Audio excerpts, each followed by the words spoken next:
One more time, let's hear it for the amazingness of Jaquia May.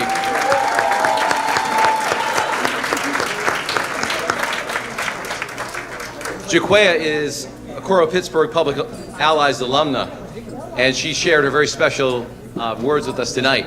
My name is Mike Clark from Channel 4, and it's my honor to serve as your Master of Ceremonies tonight. Also, let's put our hands together for the great job the DoubleTree staff did tonight in providing us this great service. On behalf of Coro Center of Civic Leadership, I'd like to welcome you to the 11th annual Dr. Martin Luther King Jr. Leadership Awards. I arrived in Pittsburgh anchoring the news back in 1995, and I guess they posted my bio in the Post-Gazette. And the first person to reach out was Sister Matthias. She was a first grade teacher at St. Maurice School in Forest Hills, and she found out that I was Catholic, and she found that I'd like to read to kids, so she invited me on Celebrity Reading Week. She kind of guilted me into it because she wrote a letter saying, "This Pittsburgh Penguin, this Pittsburgh Pirate," and on the bottom she said, "Mike Clark, WTAE." So when I showed up to her first grade class, she gave me no introduction. She just looked at me in the hallway and went like this, "Come on in." So I stood in front of her first grade angels, and she said, "Boys and girls, do you know who our next celebrity reader is?" And they kind of looked at me like this. You know, they didn't know who I was. She said, "I'll give you a hint. Some of you may have seen him on TV before." And just then, a little boy in the back of the room raised his hand. "Oh, sister, I know who it is." So I kind of smiled. I said, "This is pretty cool." So she said, "Corey, stand up and tell the class who this man is." And he looked at me and said, "I know you. You're Dan Marino." I said, "Yes, I am. It's great to be here."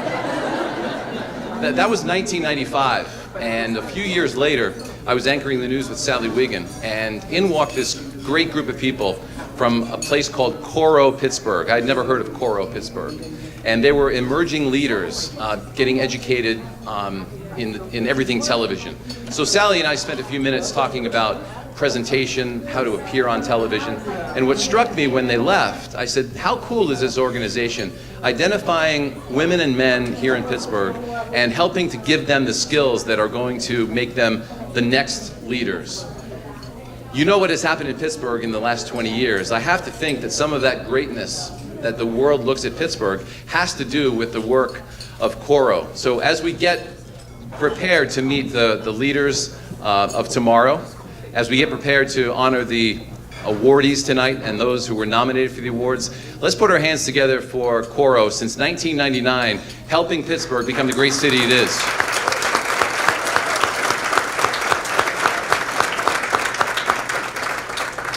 I'm honored also to be here tonight for the awards, celebrating the legacy of Dr. King. I was a little more than 5 years old, and I have vivid memories when Dr. King was assassinated. I remember he must have been a very important man because I remember my parents' reaction that night. I was 5 years old in 1968, and my parents got together, they huddled together. I remember them crying, I remember them praying, I remember my mom turning off the TV. And my dad had a ritual with us. He put us to bed at night, he tucked us in and said prayers. And I remember him telling stories about equality and the importance of looking at every individual as someone who is a gift from God.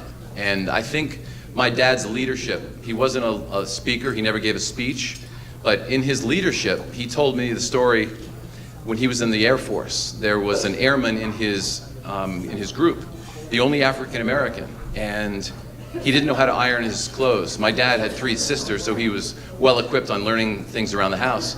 And he told me, my dad was about this big, and this fellow from South Carolina, Bill Gilliard, was about twice my dad's size. And I always wanted to hear the story of Bill Gilliard because it was something new to me. It was something that I wasn't experiencing in my own life. And my dad told me the story, how he taught him how to iron his clothes and press his uniform. And my dad was a little guy, like I said, and he got picked on a lot.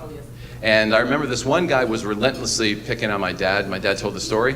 And finally, Bill stepped in and kind of was my dad's protector. And he said, "Don't you ever touch Tom Clark again. He's my friend." And Bill Gilliard to me was a superhero. My dad was a superhero. Hearing those stories of equality and acceptance and friendship at an early age, I think gave me the eyes that I have now and how I look at life and how I look at other people. The leaders and nominees you're going to meet tonight, the awardees, have that same kind of leadership. Some are bold, some do it in quiet ways, but all of them are leaders, and all of them have been celebrated by Coro. So it's my honor to be here to celebrate all those people tonight that you're going to be meeting.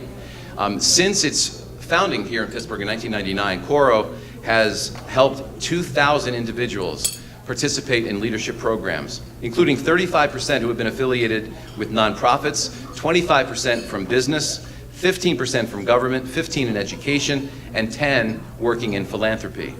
Many Coro alumni are living, working, and serving right here in Pittsburgh. Dan Gilman is a man who knows firsthand what leadership is all about. He's the newly minted Chief of Staff for Pittsburgh Mayor Bill Peduto. He was supposed to be here tonight to give his remarks, but let's keep Dan in our thoughts tonight. He has the flu, so he will not be joining us, so please keep him in mind.